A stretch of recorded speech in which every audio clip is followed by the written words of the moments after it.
This is the IndySlotCar Series.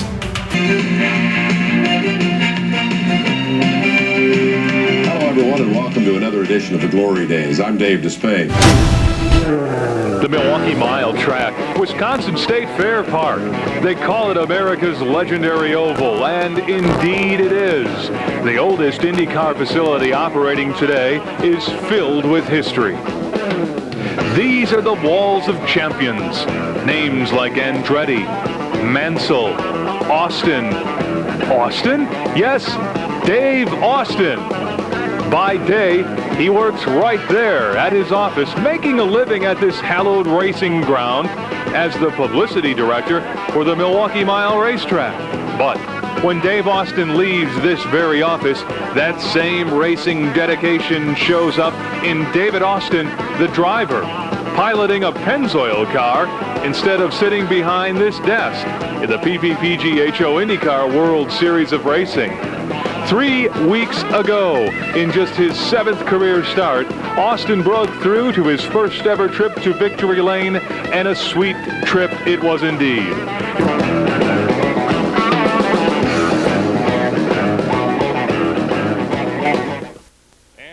As you're looking at it, the brand new track, the newest of the tracks on the PPPG, the Inside Edge here in New Berlin, Wisconsin.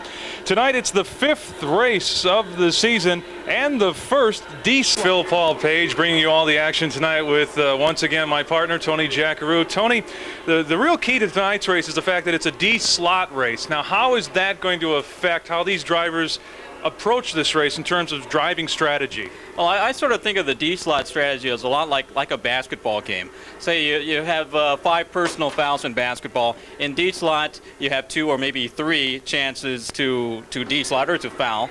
Once you hit the first one in the books, you got to drive a little more conservatively, not take as many chances, slow down a bit perhaps, and of course you know that the next couple of times you D-slot, you're done. But the one thing you got to remember though, this ain't basketball, just like the guy says on TV.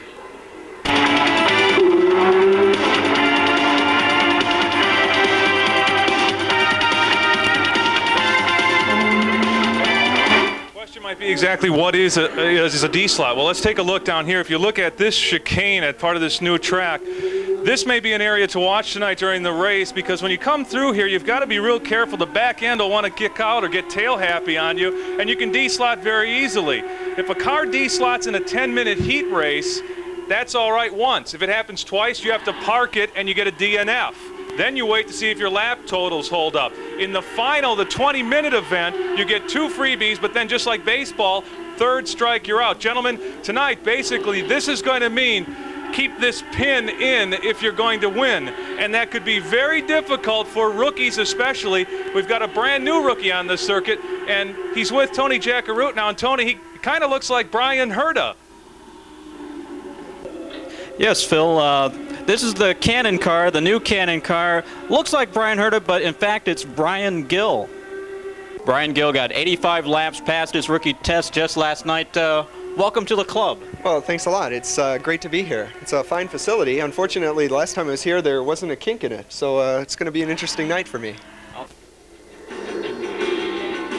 On the outside, there's the defending champions car, Phil Cianciola, the Marlboro All-American Speed Racing Machine #1 car. Next to him, one of the fast Ferraris, we'll call him tonight, John Shea. You can tell it's John by the helmet inside the number 28 Ferrari. Next to him, Rick Osterbrink in the Shell car. He qualified well tonight and bumped the other rookie out of the field. Rounding out the first heat in the Target Scotch machine, that's Tony Perkins, another strong qualifier tonight. Now we're ready to run the second heat race of the night. Here's the field. The new sponsor right there, Miller on the Pennzoil car, driven by Dave Air Austin. Next to him, the other Marlboro man on this great national smokeout night, Jim Kaehny, the #2 Marlboro All-American Speed Racing Machine. Next to him, pole sitter tonight. He's got everybody talking. He's the fastest of the night so far, the number 27 Ferrari of Everett Kamikawa. And on the inside for this heat race, last year's Rookie of the Year, the #4 car. That's Dan Margetta. He'll be fighting the tough inside lane tonight. This is Tony Jack Arute, and you know, Tony, I think patience is the key for Ev Kamikawa. If he can keep that car in the slot, he might have his first win ever and collect the big bonus money. That's right, Dave. That this D-slot format all the drivers feel very, very confident.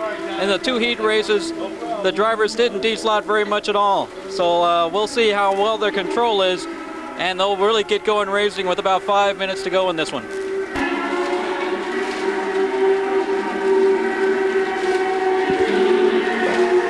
Boy, you know, Tony, that Ferrari team is taking it easy. They are not running side by side at all. They go single file through the tricky parts of this track. Do not want to take the risk of taking each other out. Ev Kamikawa right now is the lead Ferrari. He is about a lap behind Dave Austin, 2 laps down right now to Dave Austin, who is on the outside lane. Lane 1 looking for his 2nd win in a row. This guy's on a roll. Announced the Miller sponsorship on that car. Today we're taking a look at this really tough section of the track here. That's a really spectacular section too. They come downhill, make that turn, and go back uphill through the chicane. This is where the action is, especially in the green lane. That's the lane with John Shea, and he's hanging on. It's definitely slotted. 28, yes. 28 is John Shea, his 4th spin of the night. What about his Ferrari teammate? Is he slotted? Is that car slotted? If that car is not slotted, Ev Kamikawa is going to DNF. He is not. That's John Shea. That's Ev Kamikawa. That's it. The pole sitter is going to go home here, folks. Very, very, very disappointing results here for Team Ferrari. They crashed together. This is what they did not want to have happen. He's checking to make sure that car is definitely not in the slot. That car is close, but it is not. It's up in the air. Ev Kamikawa, your pole sitter, will go home, and the Marlboro pole money will roll over to over $50,000. And these people come to the shrine for the Christmas race. What a Christmas present for the pole winner should he come home with over $50,000 next race at the shrine. Car left on the track. It's Dave Austin taking the victory lap with just 1 minute and 40 left to go. John Shea, DNF at 230 laps. He'll come home 2nd. And for the 2nd straight race on the PPPG, Dave Air Austin will come home the winner. And boy, can you believe this? An independent team. He's not the super team. He doesn't have Marlboro backing. He does not have the Ferrari power in the engines. He's got Pennzoil Motor Oil and Miller Beer, and he's going to bring him home to Victory Lane here in the Hobbytown Turkey Trot event on the PPPG. We're sponsoring the race tonight, and Pennzoil car was just awesome. I don't know what everyone was pissing and moaning about. We've run that car all year long, and all of a sudden it's illegal just because a guy wins 2 races in a row. But Pennzoil guys are doing a great job with the car, and you know, I couldn't be happier. This is really great.